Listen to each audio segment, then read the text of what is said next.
finished going through about 45 minutes of Vancouver traffic on a Sunday. And I was thinking, I remembered back to a trip that we took in 2019 when I first left work. And I think I'm going to do a little bit of a short video here now. I'm going to bring up some of the pictures. I wasn't doing YouTube back then, but I did have pictures and videos of this one amazing place that we ended up going to. The place is called Tanna Island in the country of Vanauatu.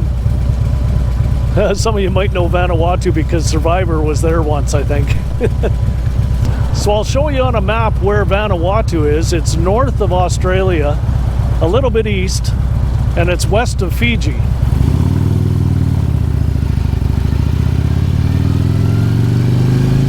So I found out of this one tour that was on Tanna Island while we were traveling. So I thought if we were all the way in the southern hemisphere, we just gotta go. And I tell you, if you ever get a chance to go to Tanna Island, man, make sure you do it. So Vanuatu is a pretty young country. It's only like 20 years old. I can't remember who owned them before. And there's this one island called Tanna Island where it's run by, you know, the indigenous people on that island. There's several tribes and the chiefs manage the island.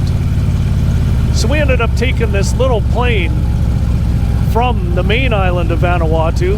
I'll have to remember what that island is called again. Vanuatu only has about 20 islands in the country. So we took this little plane and we went over to Tanna Island.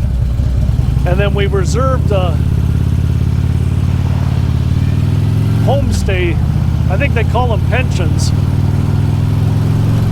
in one of the indigenous villages.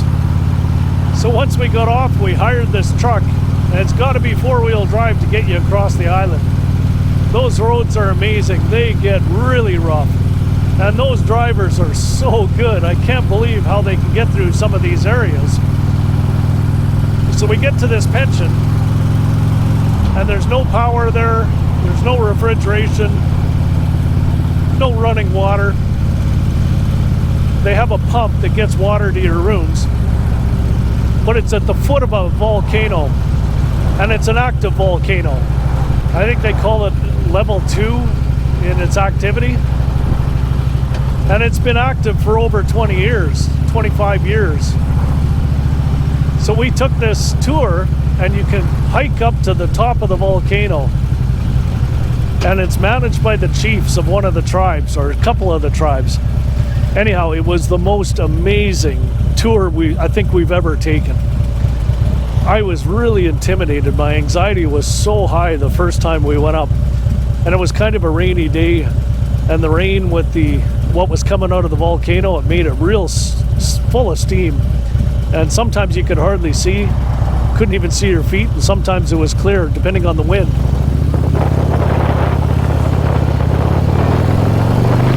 Now the first day we went, we didn't get to see all that much because of the rain. But about 2 days later, it was clear again, so we said we gotta go back up. Like, while we're here, we just have to. So we got another spot for an evening tour, a hike up the volcano. And we went up there and we got some amazing video. It was one of the trips of our lifetime. It's the only place in the world where your average Joe Blow can stand on the rim of an active volcano. And you should see the fences there, the safety rails. They're just bamboo that's pushed into the volcanic sand. And all he warned us about is don't touch them because they'll fall down. That didn't give you, they weren't there for your safety, they were there for a guideline of where not to go. Anyhow, it was a trip of a lifetime. Take a look at this one video here. My wife took this video of the volcano, one of the burps that it had, and coming up the hill, and it shows the wind that was coming out of the volcano when that happened.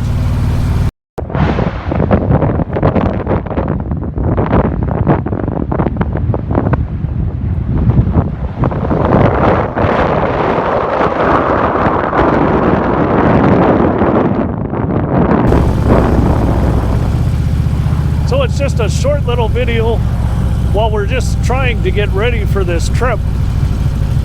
And it's next week is planned for an awful lot of rain here. So I thought I'd just talk while I'm in this ridiculous traffic about a trip that was a trip of a lifetime. It was fantastic. So it's a little bit of a different video for me because I'm kind of hashing up the past a little bit before I ever did this.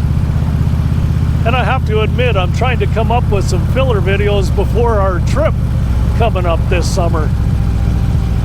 Our time is getting consumed so much by all the trip preparations that's required to go away for so many months in a row. It was more work than what I thought just getting ready. Being stuck in traffic, I'm just rambling. If I could ever get out of this traffic. There was one other thing about Tanna Island that I wanted to mention. That volcanic sand, that soil, is so rich that comes out of there. Tanna Island is actually very well known for coffee production, the coffee beans. And they roast them on the main island. We went to the roasters because we wanted to see the process and learn how it all worked. But it turns out that some of the indigenous tribes, the farmers, they grow the coffee beans. So in cooperation with the farmers, the company that puts this together, that does the roasting and puts it up for sale, the money goes directly to the farmers. It's a complete cooperation. It's a small operation, but it's amazing how they've built that together to give the tribes some income on the island. But that Tanna coffee was fantastic. That was probably my favorite thing on Vanauatu. The coffee was so good, and I bought a pound of it, or a kilogram of it, to try and bring it back. Well, it didn't last to the end of the trip. I wanted it. And ever since I got back here, I've been trying to find a way to buy it. And I guess we can't get it over here. I think you can get it in Australia. And I think there's a distributor in Europe. But we can't get it in North America, which is really too bad. That Tanna coffee is fantastic. But I still got the shirt. Been there, done it. Anyhow, I hope you enjoy this little video. It's a little different. Trying to piece together some photographs and little video clips on an iPhone.